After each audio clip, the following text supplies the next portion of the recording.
Vamos comentar sobre o resultado do quarto trimestre do Banco ABC Brasil. Esse resultado que teve algumas surpresas positivas e negativas. Mas antes de mais nada, se você não me conhece, muito prazer. Meu nome é Matheus Silva, eu trabalho com mentoria e consultoria de investimento. Então, se você se interessa em aprender a investir e investir melhor, pode falar comigo. Primeiro link na descrição, você vai ter o contato aí para a gente conversar um pouco melhor sobre a mentoria e a consultoria. E também vou deixar aqui na descrição desse vídeo para você que quer aprender a escolher ações boas, baratas, que crescem e que pagam dividendos, tá? Essa combinação, esses 4 fatores, foram os fatores que mais trouxeram retorno de longo prazo. Então eu fiz um curso ensinando a você a escolher empresas boas, baratas, que crescem e que pagam dividendos. Aqui na descrição, tanto o conteúdo da mentoria e da consultoria e também do curso, né, como escolher essas ações. Bom, falar um pouco a respeito do Banco ABC, eu já apresentei o banco em outros vídeos aqui do canal, então basta procurar aqui nesse canal que a gente apresenta um pouco como funciona a dinâmica do banco, mas basicamente ele é um banco para grandes contas, com clientes aí que tem um patrimônio acima de 30 milhões de reais. Então realmente é um banco que não é o banco tradicional de varejo, como o Banco do Brasil, Itaú, Bradesco, enfim, ele tem uma dinâmica um pouco parecida, tem a divisão de banco de investimento, onde ele estrutura dívida para as empresas, onde ele faz emissões de ações para empresas, enfim, é realmente um banco voltado para grandes empresas. Beleza? Bom, alguns destaques aqui. O lucro líquido atingiu 800 milhões em 2022, um crescimento de quase 40% em relação a 21, realmente um crescimento de lucro bem grande. Uma parte disso, obviamente, é por conta do aumento da Selic, né? A gente sabe que bancos e seguradoras se beneficiam nesse cenário de aumento de Selic, tá? Mas mesmo assim um crescimento muito grande no lucro líquido. Retorno sobre patrimônio anualizado, né? ROAI, no período foi de 16,2, um crescimento de 343 pontos base em relação a 2021, bem bacana. E no quarto trimestre o lucro líquido atingiu 197 milhões, uma redução de 9,6% no trimestre, um crescimento de 21,8% em relação ao mesmo período do ano passado. Vamos falar um pouco sobre essa redução, né? Tem até um efeito Americanas aí, já vou mostrar para vocês em números, tá? Mas o ROI aí de 15% no ano, então bem bacana. Margem com clientes e margem financeira, que é uma das principais linhas, né, do banco. A principal linha da margem financeira cresceu 27,2% em relação ao mesmo trimestre do ano anterior, né, resultado da gradual diversificação de mix de produtos e segmentos de clientes.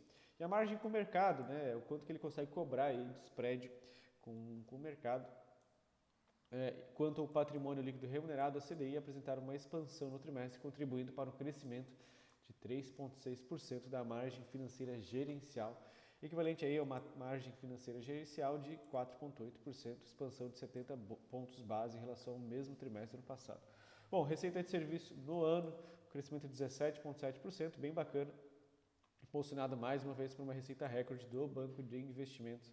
Então, o banco de investimentos, eu diria assim que é quase o filé mignon do Banco ABC, porque ele é um banco que a receita ela é muito limpa, né? Ela não precisa, diferente de uma receita de crédito, né? Ela não tem provisões de perdas, né? Muito do que vem dessa receita do banco de investimento vira lucro no final das contas. Então, bem bacana que o banco está crescendo nessa linha de banco de investimento e representou aí uma receita de 145 milhões no ano de 2022.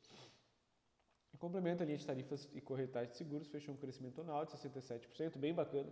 Vale lembrar que ainda é um segmento muito pequeno dentro do banco, tá? Mas está com um crescimento bem bacana no ano. No trimestre, eu vi ali já, dando spoiler, não foi tão bom esse resultado das tarifas de corretagem de seguros, mas né, quando a gente olha né, a bigger picture, né, uma imagem mais ampla, dá para ver que é realmente aí um segmento bem interessante daqui para frente. Bom, carteira de crédito expandida apresentou um aumento de 14% em 12 meses, e o índice de Basileia é bem tranquilo, de 15%, talvez aí um dos bancos mais seguros aqui no Brasil, bem bacana. Aí novas iniciativas, né, de credit recovery, enfim, coisas aí que a gente vai ver desenrolar ainda para frente. Bom, se a gente olhar aqui, né, agora olhando os indicadores principais, né, resultados, lucro líquido recorrente, 197 milhões, uma queda de 9%, né? Vale lembrar que o resultado do terceiro trimestre de 2022 já foi um resultado muito forte, tá?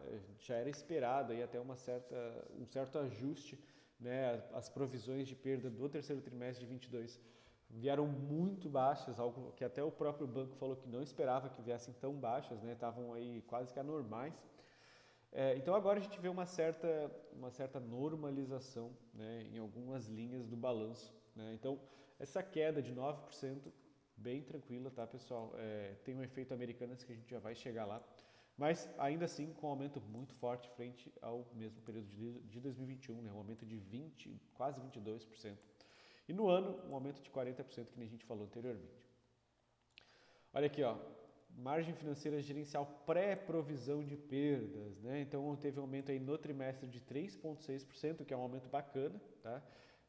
Não é assim um dos maiores aumentos, né, que o banco já entregou, mas ainda assim, se você entregar isso de forma consistente ao longo de 1 ano, 2 anos, 10 anos, né, isso aí vira uma bola de neve bem grande, tá? E agora ajustando, né, as provisões, aí sim uma queda de 8,1%, efeito Americanas, tá? Aqui tem constituída a margem financeira gerencial, a provisões para devedores duvidosos, desvalorização dos títulos somadas às recuperações de crédito. Então, assim, ele está contando que ele vai ter uma provisão de perdas aí de 40 milhões quase a menos, né, a mais, desculpa, do que o terceiro trimestre de 2022. Então, isso impacta, digamos assim, o resultado da margem financeira de forma expressiva, né? E daí temos essa queda aí de 8% frente ao terceiro trimestre de 2022. Bom, no ano, né, essa margem financeira pós-provisão aumentou 38%, bem em linha aí com a margem gerencial pré-provisão, então sem grandes novidades com relação a isso.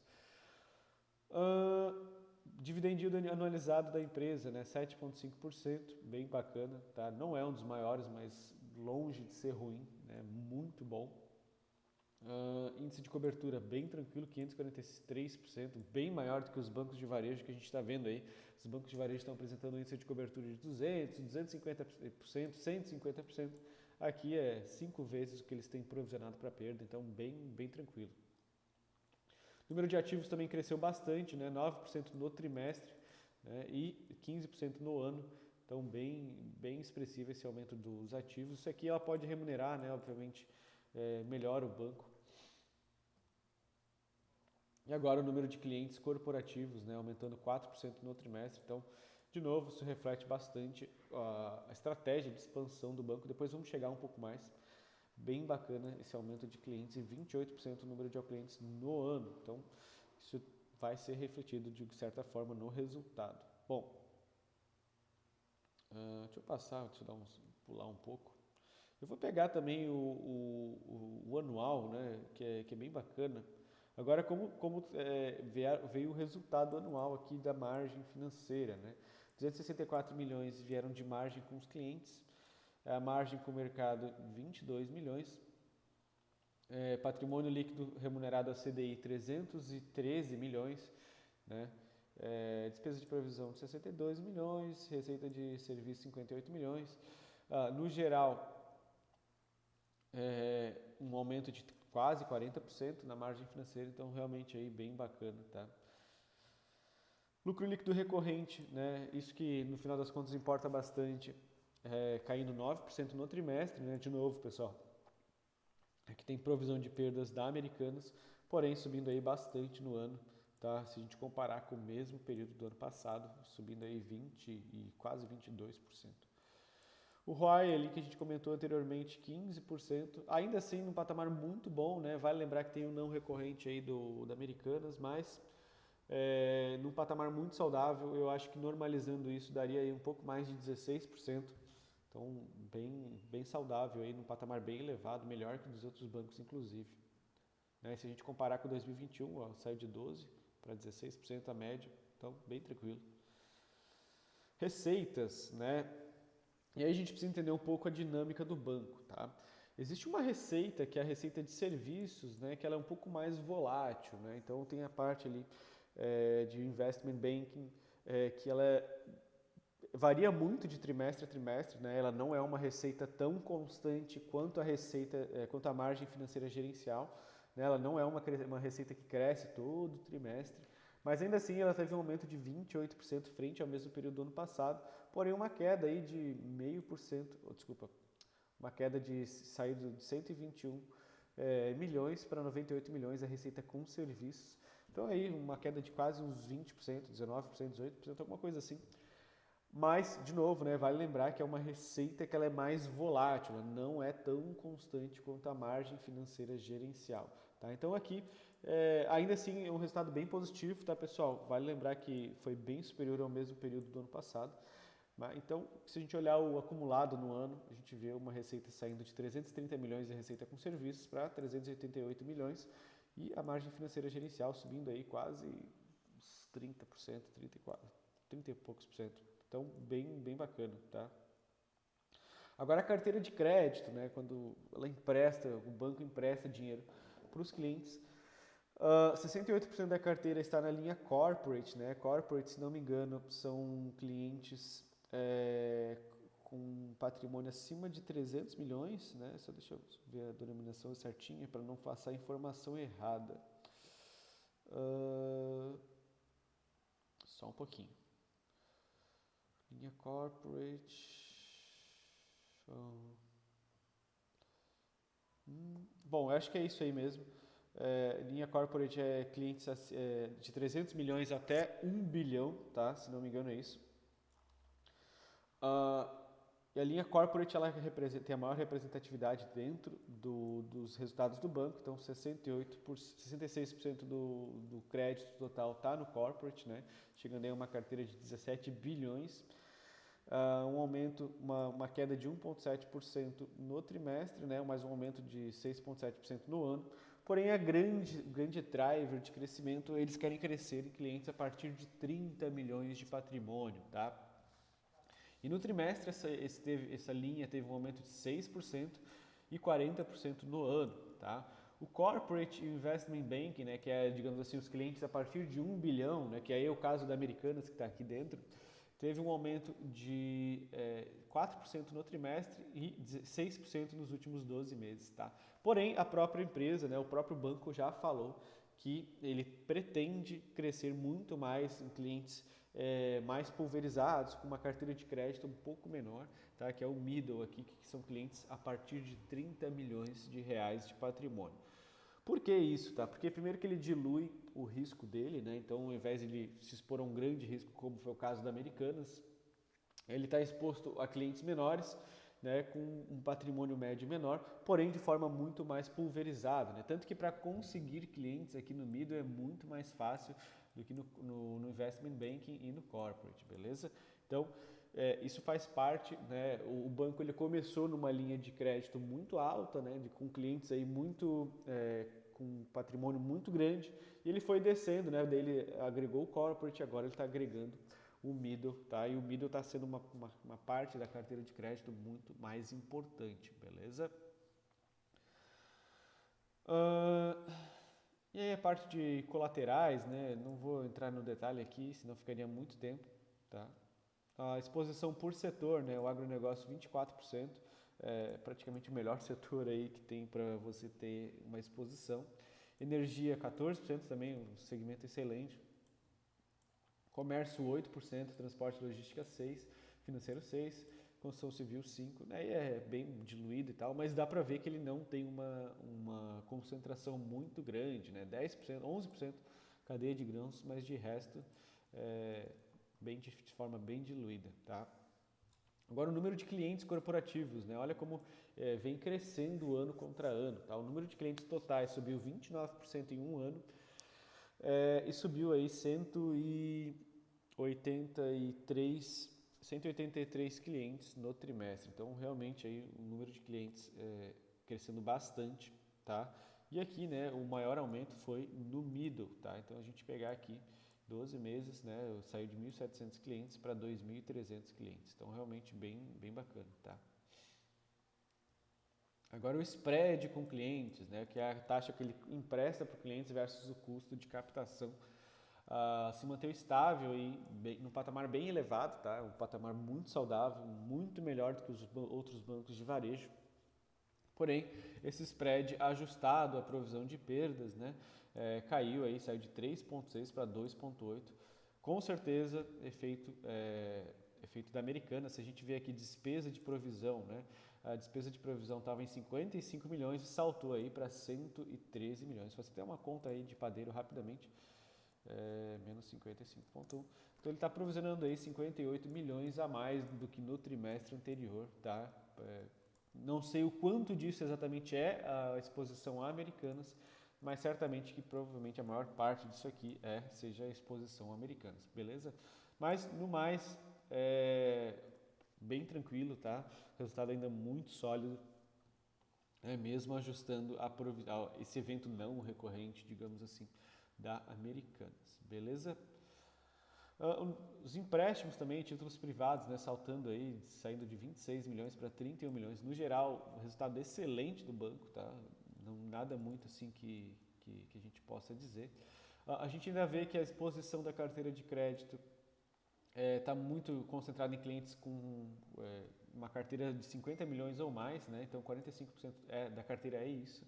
32% são entre 10 e 50 milhões, daí de forma bem diluída no resto, mas de forma bem bacana. Só um pouquinho, meu celular está tocando. Mas no resto, bem bacana, tá? E aí por rating de risco, né, clientes AAA aí, bem tranquilo, tá? 26% da carteira praticamente risco zero. Clientes com perfil A, 26% também. E agora, né, os clientes realmente bem duvidosos, né, que é de D para baixo, né? 1%, 2%, 0,4%, 0,3%, 0,6%, tá? O que eu gosto de analisar é do C para cima, né, que é realmente os clientes aí que têm uma condição financeira melhor. Então, do AA até o C, 95% da carteira, tá bem tranquilo. Teve uma pior ainda, né? Se a gente comparar com setembro, o AA saiu de 96 para 95, tá? E os clientes DAH de 3,2 para 4,9, mas ainda assim, bem tranquilo, bem melhor que a carteira dos bancos tradicionais de varejo, beleza? Agora, provisão de perda. Aí é que mora o perigo, né? Então a gente saiu aí de um patamar tranquilo ainda de 0,8% para um patamar de 1,8%, um aumento de 1 ponto percentual nas despesas com provisão de perda, tá? De novo, né? Curioso saber o quanto disso representa o efeito Americanas, mas eu não tenho dúvida que a maior parte, de novo, o efeito Americanas. Vale lembrar que isso aqui são provisões, tá? Efetivamente não houve o calote ainda, não houve uma perda efetiva na questão do banco. Eles só estão provisionando uma perda maior, tá? Se a gente chegar, né, carteira, empréstimos classificados entre D e H, saiu de 3,2, que, de novo, pessoal, é um resultado atípico do banco, né? É até curioso a gente ver um aumento da Selic e uma queda nos empréstimos classificados entre D e H, o que é atípico. Agora a gente vê uma normalização, mas realmente um salto muito grande no trimestre, beleza? Então, de novo, o que eu acho que vai acontecer nos próximos trimestres, tá? Eu acho que essa provisão de perda vai cair no primeiro trimestre de 23, segundo trimestre de 23. Isso deve cair para algo em torno de 1,2% a 1,5% mais ou menos, né? Porque a gente teve esse efeito não recorrente. Bom, agora as garantias prestadas, né? Saiu aí de 10,9 bilhões para 11,4, bem tranquilo. Índice de cobertura da carteira, né? Que ele pega basicamente quanto que eles estão provisionando de perda e quanto que existe de cobertura, quanto que eles conseguem cobrir de perda daquilo que eles estão provisionando. Está numa provisão aí de 543%, bem tranquilo, tá? Eu até acho que existe um excesso, uma gordura ainda de cobertura. Eu acho que eles podem voltar para um patamar de 250%, 300% tranquilamente, não tem essa necessidade de ter uma cobertura tão grande. Os próprios bancos de varejo não têm essa cobertura tão grande, porém, como eles são um pouco mais expostos a alguns clientes específicos, né, eu acho que pode até fazer um sentido, mas 543% é uma cobertura muito alta, tá? Beleza? Ah, vamos lá, saldo de provisão de devedores duvidosos em cima da carteira de crédito, né? Da carteira de empréstimos, melhor dizendo. Aí a gente vê que saiu de 3,6% da linha corporate, que aqui é o caso da Americanas, né? Saindo de 3,6 para 5,9. Então realmente um saldo de provisão de perdas saltando aí, mas no total, né, da carteira total, saindo de 2,3 para 2,7, bem tranquilo, né? Sem grandes mistérios, tá, pessoal? E operações com atraso acima de 90%, né? Ainda a gente vê que tem 0,2% apenas de operações com mais de 90 dias de atraso. Eu falei 0,90%, não, é 0, com 90 dias de atraso. Então, um atraso bem baixo mesmo, tá? Se você comparar com os bancos digitais, um número ridiculamente mais alto. Até os bancos de varejo é bem mais alto, mas aqui é bem mais tranquilo. Que é a parte de captação, né, saindo de 38,5 para 45 bi, bem tranquilo. E no mais, pessoal, acho que eu queria só apresentar para vocês, deixa eu ver se tem mais alguma coisa aqui.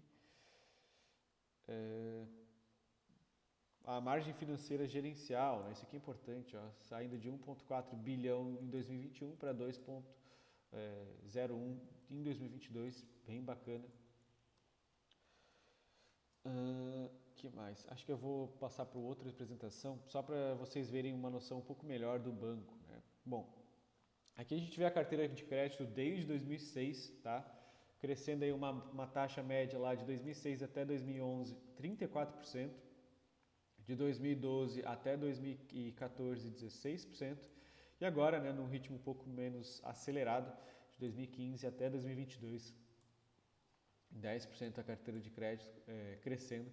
E a gente vê a dinâmica bem interessante, né? A gente vê que o Investment Bank, né, Corporate Investment Bank, que é essa linha verde aqui, ele vem perdendo participação até 2017. Aí o Corporate toma conta, né, essa linha laranja toma conta agora até 2020, 2021. E agora o Middle, né, que é essa linha rosa aqui, tomando participação importante na carteira de crédito do banco. Tá? Então o middle chegou aí a 10%, imagino que deve chegar aí a 13%, 14% nos próximos anos tranquilamente. De novo, estratégia do banco em fornecer crédito, fornecer soluções para clientes um pouco menores, beleza? Presença geográfica aí de 53 cidades, né? 14 cidades aí em 12 meses. No último relatório trimestral, mais 2 cidades foram atendidas, então o banco está crescendo geograficamente, tá? Ele não está estagnado que nem o Banco do Brasil, o Itaú, enfim. No mais, pessoal, era isso, tá? De novo, se você se interessou, se você se interessa em investir, queira aprender a investir melhor, pode contar comigo. Meu nome é Matheus Silva, eu trabalho com mentoria e consultoria de investimento. Muito obrigado para você que ficou até o final e desejo a você ótimos investimentos.